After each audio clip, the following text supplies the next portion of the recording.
Okay. Good afternoon. Hope you're all doing well. I want to thank you first and foremost for being here today. I know certainly we're all excited for the start of a season and appreciate the coverage and all the stuff that you guys do. So great to have you here, opening day of practice. It all kind of strings along together rather nicely. You know, we end up closing out the season with 3 straight wins and built some momentum that carried over into the offseason and the winter conditioning program, and certainly led to a great spring practice. You know, a new scheme on defense, some tweaks in both special teams and on offense, and that then led to another great summer conditioning program and the addition of 11 freshmen at the mid-year point, as well as the rest of the gang, 16 more that joined us here at the end of June. So they've had a great summer, and certainly they've been eager for this day to come. The day has arrived, and they got after it. Really good first day, really pleased with, probably more than anything, I should say, is the way that the culture continues to get stronger and better. That word is not just a tagline here, that everything we do and the way we do things means something. Everything's important. Living a hungry, a humble, and a driven life and approaching, our opportunity in that way really is important to us. And it shows in the way that we do things on a daily basis, and we want to continue along those lines. But that being said, good first start, very aggressive. We've got some things to clean up, but certainly all the work in the summer shows in the way guys are bending and the way guys are moving, in the physicality of a practice that really, we're in helmets. We're not in pads yet. Got to tone it down a little bit with some of the guys because they want to fight for spots. And the best part about it, the feeling is everything is wide open. And that's the way it's got to be for guys to compete for spots, with the organizational chart that we prepare. I know that drives you guys crazy, right? Organizational chart. But you have to have an organized way of practicing. If not, that would be pretty challenging out there. So with that being said, please open to questions.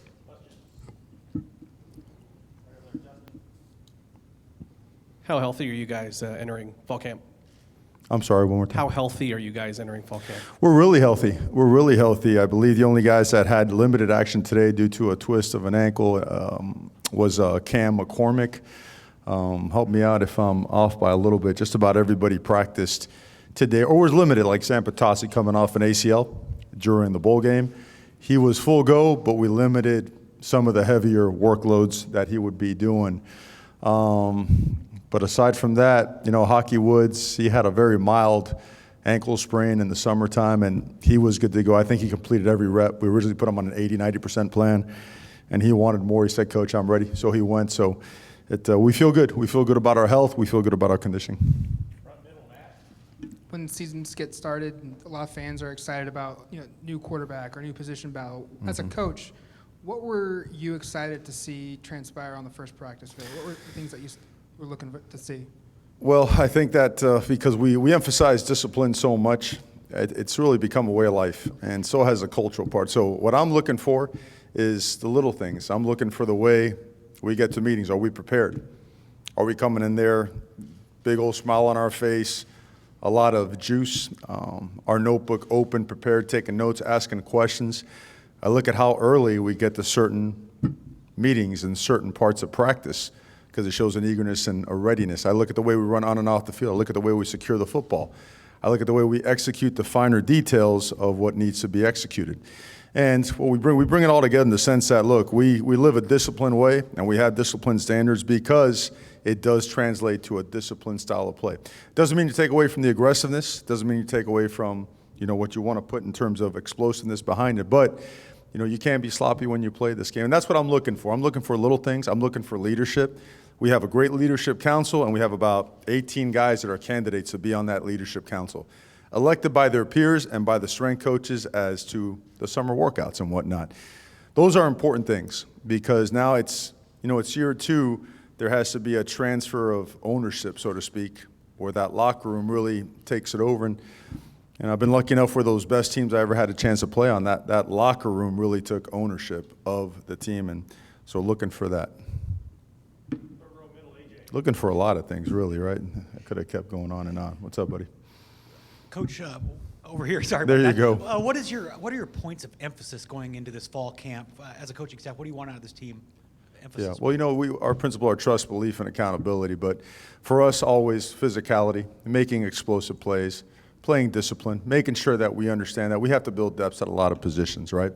To be able to be effective, in this sport, especially as the season goes on, the lines of scrimmage on both sides of the ball have to be stout, have to be explosive, have to be athletic with all the movement stuff that we do. We have to be dynamic enough on the offensive side to run multiple schemes. It just can't be an inside zone team or an outside zone team. So versatility in how we do things, the tweaks, the wrinkles that come with year two, the ability to plug in more talent at certain positions so that we can now just open up both sides of the playbook, the offense, the defense. Looking for our special teams, particularly our kickers, the ball placement. Who does a better job with trajectory? Who puts the ball in the right spot when we need it to be? Who's more accurate from the 45 and in? Who's more accurate from the 45 and out? So the list is pretty long, but in terms of, hopefully that kind of answers your question a little bit. But those are the things. But physicality is never to be compromised, right? Execution is never to be compromised. Culture, discipline. Love seeing the older guys taking the younger guys and bringing them along as well.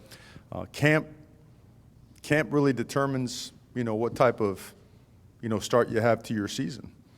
And we told our guys for this camp, for us, it's going to be challenging, it's going to be difficult, but it's also going to be very productive. And we have to elevate the culture, and we have to establish our identity of how we prepare, how we practice, and of course, in turn, how we play the game. Mario, you have a very experienced tight end group, especially with Cam back, and I realize there's only been one practice so far, but what are your early impressions of Patrick Herbert, and what would he have to do to get on the field with his brother this year? Yeah, his brother's lucky that he's a senior. He'd be in the shadow of Patrick, in due time. Patrick's going to be a great football player. And he came in, I believe, at 221 pounds, had been playing basketball. I mess with him all the time. I tell him his basketball team doesn't really miss him, He was just okay. But he's about 241 right now. And this guy, he's got all the tools you want from an inline tight end and an off-the-ball tight end. Okay, he can come off the ball, come out of his hips, snap people back. He could work against stand-up linebackers as well as three-point stand defensive ends. He's great in double teams, and he could stretch the field as a tight end. Real big catch radius, sure-handed, extremely smart, hard worker. I had a chance to have the tight ends and the tackles together today. And, I coach those guys hard, demand a lot of them. And I want to see how he responded. My first chance to really kind of, get in there with him. And he responded great. He really did. And that's his DNA, right? The family DNA. We all know his family. So expecting big things from Patrick. And we really think he's in the mix to play this year. Excuse me.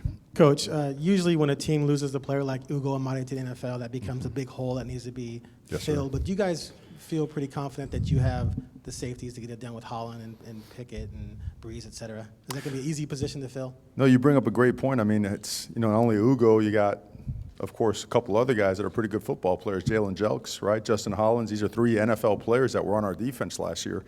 And, back to the question with Ugo, Ugo's a very difficult guy to replace. I read, I think you had posted something about him taking a tip ball and running it back, for a touchdown. That's what he does. He did everything. Remember, Ugo went from playing corner, understanding an entire scheme, playing safety, playing nickel, playing as a punt returner, every special teams. Those guys are really hard to replace.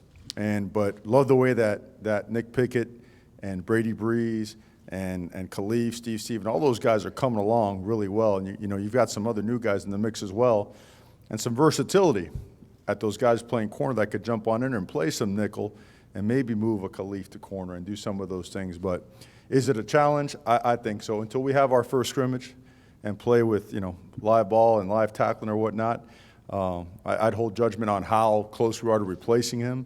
But we do feel we have enough talent to replace him and honorably replace him, I should say, because we do think he is a great football player.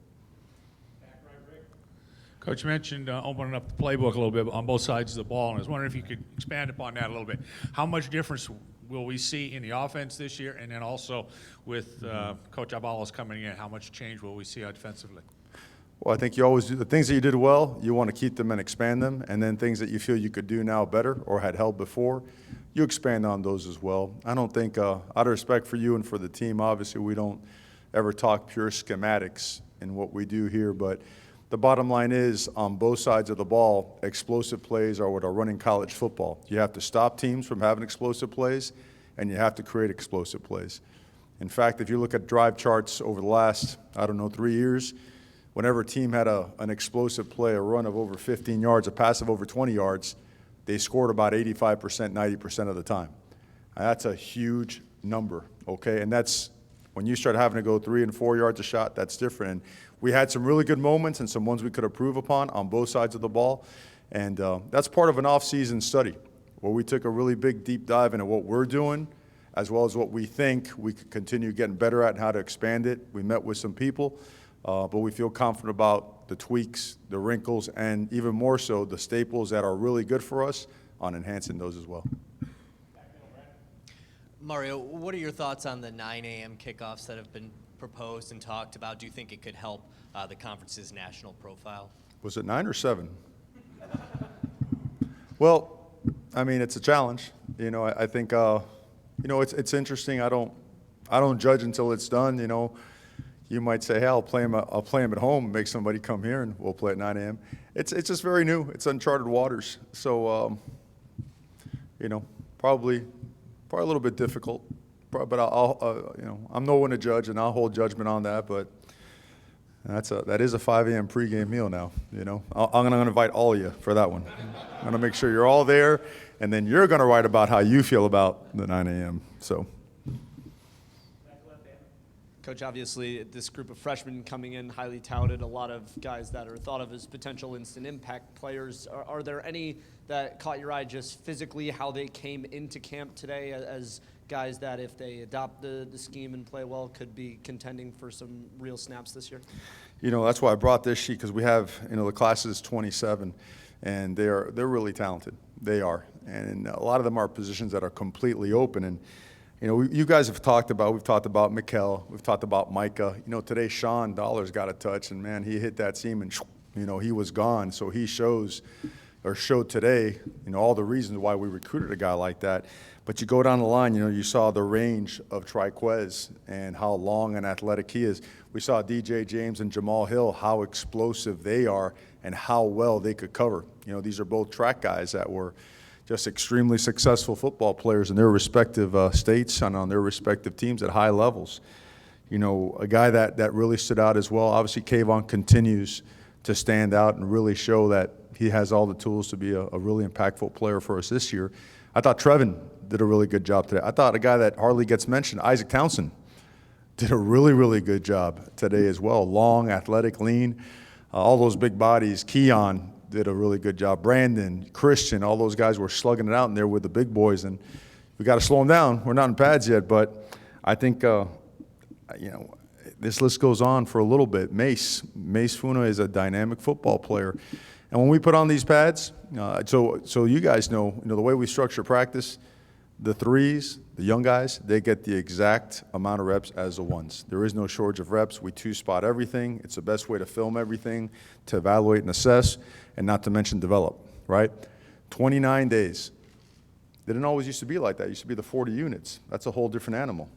And really, you got to start preparing for your opponent 10 days out, right? So you're looking at 19 days to figure out your football team. You can't pound it out all 19 days either. So you've got to be really good about the way you assess and evaluate this thing now. And you've got to set up situations and drill work, right, that are going to give these guys a chance to showcase what they can do. We got to see if you can block, tackle, throw, and catch, the basic fundamentals of football. And then the rest, we got to scheme it up. That part's on us, Yeah, Coach. Looked like Kayvon and DJ kind of swapped spots in terms of Kayvon was playing one spot in the spring, and they looked like they switched. What kind of is the balance of figuring out the defensive end and that stud spot? And is that something that maybe progresses throughout camp in terms of finding the right fit? They're both really explosive players, and we would like to build versatility since that body type is unique, right? Anywhere from 6'3" to 6'7", could go from 228 pounds all the way to 275 pounds. And we have a couple of those body types now, and they were both really effective in the spring. So we want to create snap value. I don't know if that makes sense or not, but not only competing with, Kayvon just playing the stud and competing with the studs, but we like the studs and the ends to be able to flop with each other and compete against each other. Who are the best three before who are the best two studs and who are the best two defensive ends? And I think then you add the special teams part as well. And now you're really finding out, okay, now you're competing against the studs, the defensive ends, and the second, third team linebacker for that spot on the punt team. So that's what we're trying to do with that right there. And you'll see them go back and forth throughout camp. Mario, where do you see Brian Addison fitting into this, large group of receivers competing for the spots right now? Yeah, he had a really good day today, and I think he picked up right where he left off when he got nicked up in the springtime. He had a strong spring early on, was making a lot of big plays, presented some mismatch, issues, and he's explosive, he's fast, he's a great guy. I mean, the guys love him. They surely want to see him have success. We all know his story and how he got here. So he's in the mix, and he's in the mix heavy, and I think he adds a lot of size and a lot of catch radius, a lot of range to the passing game, as does Jawan. Those are two different body types of what we've had in the past couple of years. The team was picked to win the North. The first time that's happened since 2015, and a lot of these guys haven't been a part of a program that's been picked to win the league. How do you manage that topic? Do you talk about it once and just push it away, or do you guys embrace that and publicly talk about it on a regular basis, or not even address it? Yeah, you address it, because the worst thing in the world is just to shut down awareness, right? We do it with our own kids. Got to make them aware of what the outside world is, what's kind of being said about you or the country or your school, whatever it may be. And so we make it just very real and very genuine. It's an honor because, the media, you guys study. You guys study teams, you guys study personnel, you study trajectories, and those things, we respect it. We just, like anything else, we never make a prediction part of the process. And we all know, I think we've all learned, the good way and the hard way, that when we're really dialed in and focused on what we have to do, we can be a pretty good football team. When we don't, we could go sideways. So the last part of that lesson was learned in year one, and going into year two, I think the additional members of the leadership council, just the bludgeoning of culture that, transpires here on a daily basis, and the creating this just genuine, real deal relationship of, no punches pulled, no holds barred, no manipulation of the facts. I think we're able to talk straight up and never have any issue or confusion or anything cloudy on what the reality is. We have miles to go to where we want to get to, and we got a lot of work to do to get there. How exciting is it to open with such a big game, national TV against Auburn? Mm-hmm. Well, in about, about 10 days out, the focus will turn completely to Auburn. I mean, we all know it's an incredible opportunity anytime you have a chance to play one of the best teams in the country on a big stage. But we also know that you can't skip step 1, 2, and 3, which is camp, which is Oregon, looking at Oregon in the mirror, looking at our faults, things we have to get better at, and making sure that we improve upon those things. And then after that, then we'll get dialed in on our first opponent, all the respect in the world for them, and certainly we recognize the great opportunity that we have. You mentioned that you had nearly a dozen kids who enrolled early and took part in spring ball. How much of that do you think is a result of the early signing period, the New Orleans signing period, or do you think that that was just part of a continuing trend that was happening anyway in college? That was a trend that was happening. That was a trend that was already pretty strong. I think what you're seeing, the whole calendar's been pushed up. I mean, really, it's like the next step is just sign the next 3 classes in January or February, right? It's going fast, but no, I think it's a great deal now, and we have the benefit of the quarter system. So some guys get here in January, and then some guys get here in April. So if they miss that window, they could still get here, go through spring practice, and still have the post-spring strength conditioning program underneath their belt, and 12, 13 credits. So it's a tremendous benefit. It really is. Yeah, Coach, question about the running game. At 179 yards per game, that was the lowest total since 2005. Is that a concern? Is there an ideal number? And if so, what's going to be the difference this year? Well, we don't run the quarterback, so numbers in that part might be a little bit different. We want to lead the conference in rushing. We would. That's always a goal, and that's not going to change. And you know what? We've improved the physicality and things we did up front, and we had a couple really bad games running the football that really skewed some numbers, and we can't have that if we want to be a successful football team. So in terms of your question, are we concerned about the running game? No, we feel confident that we're going to continue to improve and get better. What is our goal for the running game? Our goal is to have the best running game in the conference year after year, wherever that lies, But certainly it's something that's at the forefront of everything we do, running the football and stopping the run. I realize special teams is usually a fall camp kind of focus, but we really didn't talk about it much in spring. You have an open competition at kicker. You have to identify new returners. The punt game was not a particular strength. How do you envision things shaking out? What's the process? Will you go live in the return game during camp to identify those returners? That's a great question. We really struggled in the kicking game, and a lot of it was due to actually kicking and punting the football. That's no secret. The trajectory of the punts were low, and they weren't very far. And in the kicking game, our range was very limited, and we had some injuries. Today, what we did is, from a field goal standpoint, we almost rapid fire on the right hash, one group, left hash, another group, try to get 10 kicks off in about 2 minutes and chart them on a daily basis with live rushes. We got to find out who is our best field goal kicker. Then we go, of course, to our kickoff team, our coverage teams, and of course, we have those guys rep in order to see who our best guy is, who's got the best distance, who's got the best hang time, and who's got the best ball placement. Ball placement on kickoff is just as important as the distance and the height. It really affects your coverage teams. And on the punt team, the same thing. They're all wide open. They really are, and we're repping it like a wide open battle position. And those guys know it. They're fully aware of it. They've attacked it. They did a good job competing today. It was good to see Adam Stack back today. He looked like the guy that we saw a couple of years ago before he got a little bit tweaked up. He looked really, really good. But, Emerson and certainly Cam Lewis, all those guys are competing hard, and they all got an opportunity. Hey, Coach, two-part question. What, in your mind, is the next step for Justin and his progression as a quarterback? I guess both on and off the field. Mm-hmm. And then I think earlier you mentioned you kind of consulted with some people outside the program in the offseason about the offense, if I understood you right. Or you talked to some people. Did you talk to people outside the program? Were you consulting with people, and who were those folks? Oh, I can't give you all that stuff now. That's top level. Those are great questions, but I can't give you all of it. I had to try. No, every offseason we always travel and we bring people in. We like to keep that in-house as much as possible, because if not, you're actually telling people exactly what you're looking at, right? But that something doesn't change. You're in and you're out, We feel we have some really good things, and we feel like there's just some other things we could be really good at. So we visit the teams that do those things well, both at the college level and at the pro level. And we bring them in as well, in pretty good numbers, because you have that time during the spring, And that's in every phase: offense, defense, special teams. And then, we traveled a little bit too, and that was documented. And that was helpful as well. But, that kind of leads to Justin as well. Justin did a great job at the Manning camp. Just like Throckmorton did a great job over at the O-line Mastermind camp, right? We're always developing and growing. We pride ourselves on that. A guy like that is, his next step is continuing to just take control of the entire offense, right?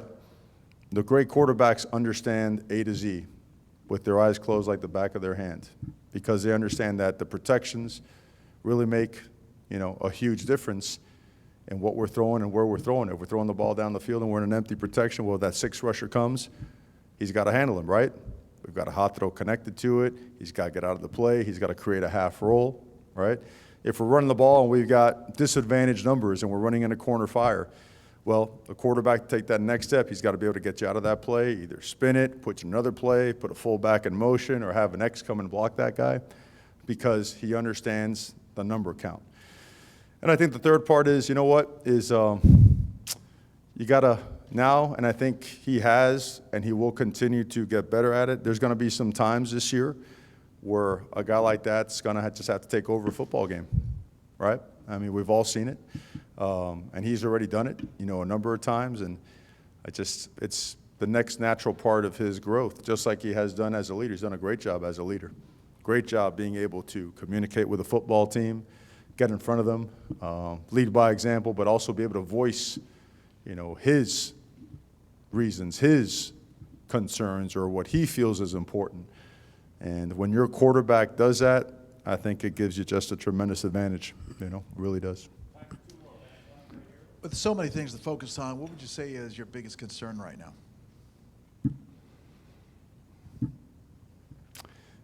Concern is a strong word, I don't, it's almost the way we operate. That word just doesn't appear much, and I'm not trying to cliche it in any way, shape, or form.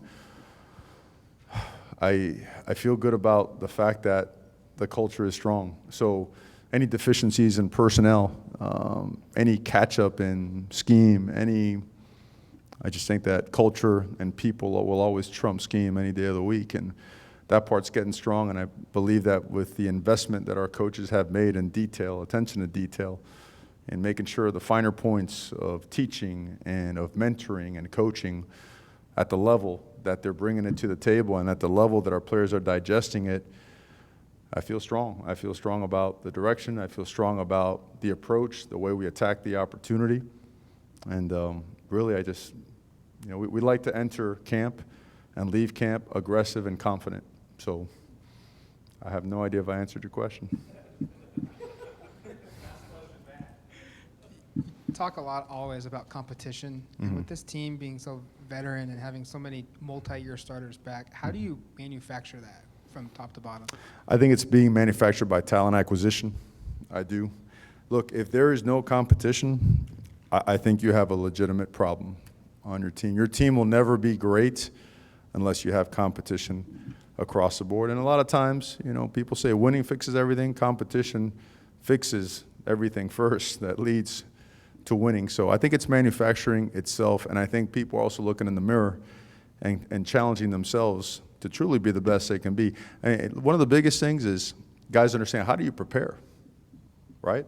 Because being tough is more than just kind of throwing it in there and making a physical tackle or making a really strong block. Being tough is being able to shut off your TV and putting your head down to sleep at 9:30.